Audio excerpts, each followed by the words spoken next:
창조성도 마찬가지예요. 제가 여기 자료 만드는 것 중에 오른쪽에 너무 이제 그 글씨가 깨알 같아서 잘 안 보이겠지만 쉽게 아주 여러분한테 그냥 쉽게 이렇게 마음에 와닿게 하기 위해서 제가 제 특허 목록을 뽑아가지고 온 거예요. 제가 낸 특허들이에요. 근데 저 특허들을 보면 정말 생각을 뒤집지 않으면 특허를 내기가 어려운 그런 특허들이 많죠. 그래서 저는 제 전문은 제품 디자인을 전공을 했고 디자인 전공인데도 제 특허들을 보면 이런 특허들이 있어요. 콩국수 특허, 만두 특허, 그 다음에 그 해충 퇴치 도어 특허. 제가 가지고 있는 특허 중에서 그 여성의 그 힐에 대한 신발 특허가 있는데, 여성들이 그 힐에 대해서 관심을 많이 갖는 이유는 뭐냐면 바로 그 팔등신 때문에 그래요. 왜 그러냐면 대개 우리 그 동양 사람들은 남성 여성 할 거 없이 거의 다 7등신입니다. 그러니까 키가 크든 작든 그거에 상관없이 신체를 이렇게 그 등분을 나눴을 때 머리의 크기가 8분의 1이 됐을 때 얘를 8등신이라고 합니다. 그럼 8등신이 되면 굉장히 늘씬해 보이거든요. 그래서 여성들이 힐을 신게 되는데 높은 힐을 신게 되면 어떠한 그 영향이 생기냐면 하중이 발가락 끝에 몰리면서 이 발가락의 형태가 왜곡이 와요. 오래 신으면. 발가락에 변형이 막 생기죠. 그래서 이제 제가 거기에서 착안을 해서 만드는 그 특허가 뭐냐면 힐의 그 안쪽 이렇게 발바닥 부분에 보면 둥글게 나온 부분을 전문 용어로 아치라고 하는데 아치 특허를 낸 거예요. 그러니까 하중의 아치가 분산이 되게 발끝에 하중이 전부 다 몰리지 않게 이런 특허도 있고, 한 번은 제가 이제 신발을 신고 이렇게 걸어가는데 제가 좀 구두쇠인가 봐요. 신발을 좀 오래 신었더니 뒷굽이 낡아가지고 그 뒷굽에 구멍이 뚫린 거예요. 신발 뒷굽 안에는 구멍이 뚫려 있는데 낡아서 구멍이 뚫렸는데 그 호텔 로비를 걸어가는데 이 뒷굽이 이 공명을 일으켜서 소리가 굉장히 크게 들리는 거예요. 막 시선이 다 나한테 오는 것 같고 굉장히 부끄러운데도 그 순간에 제가 아이디어가 떠오르는 거예요. 아, 이거 뭔가 되겠는데? 그래서 바로 집에 들어와서 제가 스케치하고 연구해가지고 뒷굽에다가 그 최적을 달리하는 3개의 구멍을 뚫었어요. 3개의 구멍을 뚫은 이유는 뭐냐면 공명을 달리했는데 얘를 으뜸화음이 나오게, 도미솔의 화음이 나오게 공명을 뚫어놓고 그거를 가지고 탭댄서들이 신을 수 있게 특허를 냈어요. 그러니까 이렇게 창의성이라고 하는 거는 머리를 개발하면 누구든 다 만들어낼 수 있는 거가 바로 창의성인 거죠. 그래서 이런 것들을 창조성 개발 기법 또는 창조성 프로세스라고 얘기하는데, 제품 디자인이나 이 많은 그 나사의 그 어떤 그 제품 개발 프로세스에서는 이런 것들을 많이 적용을 하고 있어요. 근데 그 프로세스에서 많이 적용하는 그 초보적인 단계, 첫 번째 단계가 뭐냐면 아까도 얘기했지만 공상과학 영화가 전부 현실이 되는 것들처럼 저는 제가 이제 그 제품 디자인 강의를 할 때 학생들한테 강의 첫 주에 이런 그 과제를 내줘요. 학생들이 굉장히 황당해하죠. 학생들한테 10년 후에 일기를 써오라고 과제를 내줘요. 그럼 학생들이 제가 그 과제를 내준 의미를 캐치를 잘 못해요. 왜 저런 교수님이 과제를 내줄까? 그럼 과제를 일기를 써오는 거 보면 막 사적인 일기도 써오는데 그 이제 내가 그런 과제를 내준 거 의미를 캐치를 하고 써온 학생도 있지만 그 일기를 쓰는 과정에서 그 의도가 드러나는데, 그럼 그 다음 시간에 그 일기를 제가 하나씩 검토를 해줍니다. 어떻게 검토를 해주냐면 그 일기에 나타난 10년 후에 등장하는 제품을 디자인하게 해요. 이게 뭐냐면 바로 시나리오 기법이에요. 시나리오 기법. 미래 일기죠. 그 다음에 그 아이템이 발굴이 되면 그 아이템을 가지고 학생들한테 브레인스토밍을 시킵니다. 브레인스토밍은 뭐냐면 이게 기업가 정신에서도 굉장히 중요한 건데, 이 기업가가 다양한 분야의 역량과 전문 지식을 가져야 되는 게 중요하다는 게 뭐냐면 브레인스토밍의 기본 원칙이 있어요. 뭐냐면 팀 단위로 브레인스토밍을 해라. 그런데 각각 전공 분야가 다를수록 좋다. 전공 분야가 다를수록 좋다. 그 다음에 방법은 정말 말도 안 되는 아이디어가 나왔을 때 절대 비난하지 말라라는 원칙이 있어요. 브레인스토밍에서. 그 다음에 또 하나 뭐냐? 히치하이킹 해라. 정말 엉뚱한 발상의 발언을 했는데, 아이디어를 냈는데 거기에 얹어서 더 엉뚱한 발상을 해주라는 거예요. 이게 브레인스토밍이라고. 그런데 일반적으로 브레인스토밍을 많은 기업이라든가 학교라든가 팀 프로젝트를 할 때 하는데 브레인스토밍에서 그냥 그치고 말아요. 안타깝게도. 그런데 기업가는 얘를 KJ 맵으로 연결을 시켜야 돼요. KJ 맵. KJ 맵은 뭐냐면 브레인스토밍에서 나온 아이디어가 50개든 100개든 많으면 많을수록 좋은데 그 나온 아이디어들을 카테고리화하는 거예요. 공통 요소를 갖는 것끼리 쭉쭉 모아놓고 공통 요소 갖는 것들의 키워드를 뽑아보면 얘들의 장점을 열거하든가 단점을 열거하든가 해결 방법을 찾아보면 그 그룹들의 해결 방법들이 나와요. 그러면 그 해결 방법들이 카테고리로 구성된 3개, 4개의 카테고리에서의 해결 방법을 하나의 문장으로 쭉 묶어놓으면 얘가 바로 가설이 되는 거예요. 가설. 그리고 그 가설이 실제로 현실에 가능한지 아닌지, 사업화할지 말지, 프로그램으로 개발할지 말지를 검증만 해주면 되는 거예요.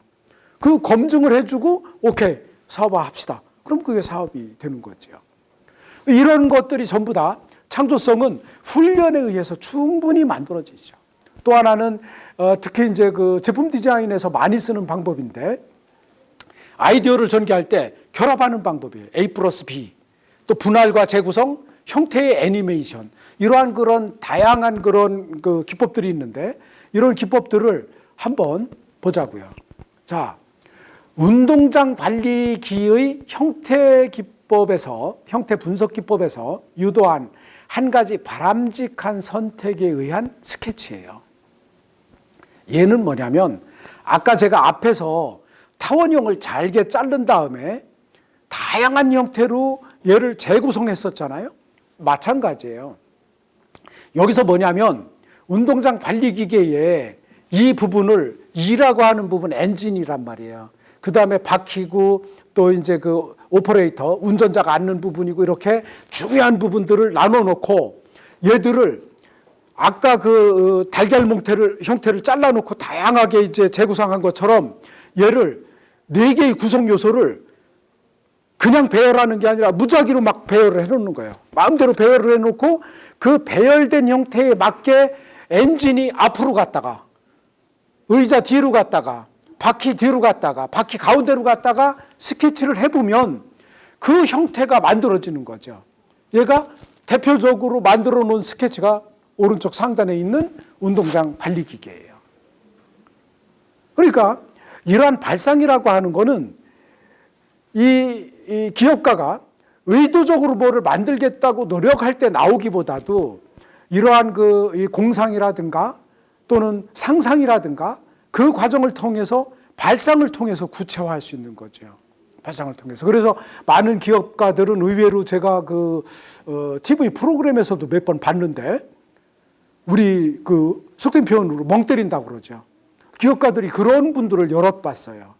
자기만의 아무 생각 없이 이렇게 이렇게 멍 때리는 그런 시간을 갖는 것들이 정말 이 창의성에는 많은 도움이 되죠. 그리고 또 하나는 이런 것들이에요. 그 진공청소기에 대한 부분 해답법인데 진공청소기에서도 역시 마찬가지로 이 진공청소기가 갖는 그 구조를 이렇게 세로로 열거를 해놓죠. 뭐 흡입구, 엔진부, 조작부, 뭐 배출부 이렇게 해놓고 오른쪽으로는 그거에 대한 형태를 자유롭게 그려요. 원형으로 그렸다, 사각형으로 그렸다, 동그라미로 그렸다가 다양하게 그려놓고 그 형태들을 거기서 따와서 이렇게 따온 형태만 가지고 스케치를 하면 디자이너가 임의로 스케치한 게 아니라 부분 해답법에 의한 결과적으로 나온 스케치죠. 이렇게 창조성은 의도하지 않은 결과로 더 많이 만들어지고 좋은 결과를 만들어낼 수가 있어요. 끝으로 기업가의 필수 조건은 창조성이라는 것을 이 그림을 통해서 한번 설명을 해주고 강의를 한번 끝낼까 합니다. 혹시 이 그림이 뭔지 아시나요? 이 사진이? 잘 모르죠. 그런데 너무나 유명한 사진이에요. 얼마큼 유명한 사진이냐면 이 작품이 피카소의 작품이에요. 피카소의 작품인데 오래전에 소도비 경매에서 약 200억 원가량에 팔려나간 작품이에요. 엄청나죠? 근데 자세히 한번 봐봐요. 뭐예요? 자전거 안장과 핸들이에요. 피카소가 어느 날 정말 멍 때리고 걸어가는데 고물상에 버려진 자전거를 본 거예요. 근데 순간적으로 자전거를 보고 뭔가 머리를 스쳐 지나가는 번쩍이는 생각이 들어서 이 자전거를 고물상에서 팔으라고 그러니까 고물상 주인이 피카소가 화가인 거 아니까 아유 그냥 가져가라. 그냥 갔다가 분해해서 합판에다가 핸들과 안장을 저렇게 붙여놓고 제목을 달았어요. 황소의 머리. 황소의 머리 같지 않아요? 얘가 바로 앞에 설명한 A 플러스 B 기법이에요. 장점과 장점을 따다가 결합하는 방식이죠. 이게 창조적 사고인 거예요. 이게. 그래서 이런 창조적 사고로 돈을 번 사람들은 굉장히 많아요. 목동이 하루는 정말 이게 너무 괴로운 거예요. 애들이 하도 멀리 가고 탈출하고 하니까 내가 원하는 구역 안에 이 소들을 양들을 가둬놓을 수 없을까? 그러고 꼼지락 손을 가지고 만지작 하다가 그때는 그 철사만 가지고 이렇게 울타리를 쳤을 때인데 이 소들이 그냥 그 철사로 쳐놓은 철조망 우습잖아요. 그냥 넘어가 버리잖아. 그러니까 거기다 어떻게 했냐면 철사를 벤치로 끊어가지고 비틀어서 철조망을 만드는 거예요. 이거를 특허를 내서 가부가 됐죠. 그 다음에 스펀지 고무, 발포, 고무를 발포시켜서 스펀지를 만든 아주 가부가 됐고 또 누드라고 하는 디자이너는 코카콜라 병으로 가부가 됐죠. 코카콜라 병이 그 당시는 이제 그 코카콜라가 펩시에 밀려서 이렇게 시장에서 크게 이렇게 브랜드 가치를 발휘하지 못할 때인데 어떻게 하면 돌파구를 찾을 수 있을까 하고 아이디어를 내서 코카콜라 병 디자인 공모전을 했어요. 근데 이 친구가 코카콜라 병을 자기 여자친구를 보고 만들었다고 그러죠. 비너스. 그런데 얘가 빅히트를 쳤죠.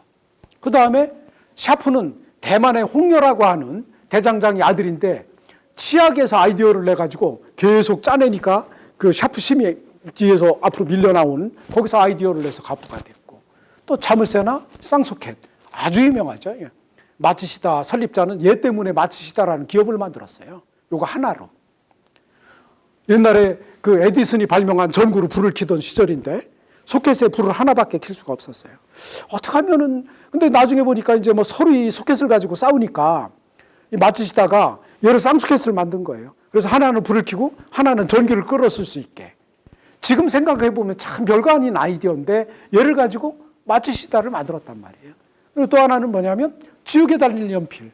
지금 너무 그냥 뭐 당연하게 우리가 사용하고 있지만 이것들이 아주 기업가의 아주 원천이 됐죠. 오늘의 어떤 그런 대기업을 만들고 사회적 기업을 만들고 어떤 그 기업가 정신을 발휘하고 그 기업이 부를 창출을 해서 사회에 환원하는데 아주 뭐 큰 공헌을 한 그런 아이템들이죠. 그래서 우리가 보는 눈이 바뀌면 세상이 바뀌어요. 보는 눈이 바뀌면 생각이 바뀌고 생각이 바뀌면 세상을 바꿀 수가 있는 거죠. 피카소의 황소의 머리처럼. 그래서 우리가 끝으로 이제 그 사회적 관계를 간단하게 이렇게 설명을 하고 끝내자면 우리는 이 열정도 중요하고 창의성도 중요하지만 그 마지막 단계에서는 사회적 관계가 제일 중요하지 않냐. 우리가 그런 얘기를 흔히들 많이 해요. 돈을 벌어도 사람이 벌게 해주고 망해도 사람이 망하게 해준다. 그런데 그 사회적 관계에서 왜 하필 뭐 스타트rek이니 닌자 거북이니 해리포터니 백설공주니 이런 얘기를 들고 나왔을까? 여기에는 공통점이 있어요. 어떤 공통점이 있냐면 이 캐릭터들이 전부 다 색깔 옷을 입고 등장한다는 공통점이 있어요. 스타트rek에서는 유니폼에, 닌자 거북이는 머리띠에, 해리포터는 기숙사에, 그 다음에 백설공주는 일곱 난장이에 각각 다른 색깔을 들고 나와요. 그런데 그 각각의 다른 색깔들은 전부 다 그 개별적인 하나의 전문성이나 또는 그 특징을 얘기를 해요. 백설공주의 일곱 난장이도 마찬가지고. 그런데 이 TV 드라마나 나중에 영화로 만들어졌지만 아주 굉장히 큰 성공을 거뒀죠. 뭐 726편까지 제작을 했으니까. 그 다음 닌자 거북이 애니메이션도 굉장히 히트를 쳤죠. 해리포터는 말할 것도 없어요. 해리포터 한 편을 가지고 현대자동차가 과거에 10년간 자동차를 파는 것보다 더 많은 매출을 올렸다고 그래요. 그런데 여기서 색깔들을 가지고 나오는데 해리포터에서도 보면 저 4개의 기숙사에 나온 친구들이 각기 다른 성격을 가지고 등장을 해요. 결론은 무슨 얘기냐? 색깔이라고 하는 거는 하나의 성격이나 특징을 나타내지만 나중에 보면 그 성공 스토리 뒤에는 바로 이런 기업가가 숨어 있더라. 변화와 혁신의 촉매자. 그게 바로 뭐냐면 대표적으로 백설공주인 거예요. 그럼 왜 하필 백설공주냐? 일곱 난장이가 빨주노초 파남보라고 하는 7가지 성격이에요.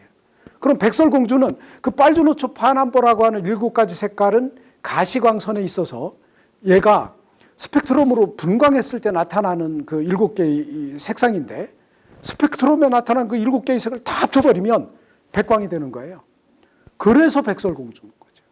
여기서 한 가지 색깔이라도 빠지면 지금 우리가 보는 그 현상세계 같은 그런 백광이 만들어지질 않아요. 그러니까 기업가는 그런 모든 것들을 다 통섭하고 소통하고 이 촉매자로서 역할을 충실히 하고 그 자원과 인적 자원과 물적 자원을 활용을 해서 변화와 혁신을 리드할 수 있어야 기업가가 될 수 있는 거죠. 성공하는 기업가가 될 수 있는 거예요. 그래서 기업가에게 있어서 기업이란 어떤 것인가 봤더니 그 성공한 기업들을 보니까 전부 다 그 기업가들이 이런 거예요. 그 자기가 기업을 하는 공간들이 자아실현의 장인 거죠. 얘가 단순히 이윤을 추구하고 돈을 벌기 위한 그런 공간이 아닌 거예요. 그리고 자기 역량을 충분히 발휘할 수 있는 공간이기도 하고, 그리고 그 공간에 가면 내가 시간 가는 줄 몰라 항상 재미가 있고 열정을 다할 수가 있어. 그래서 매일 밤새서 일하고 연구하고 개발하고, 그리고 보니까 소통과 관계의 공간인 거예요.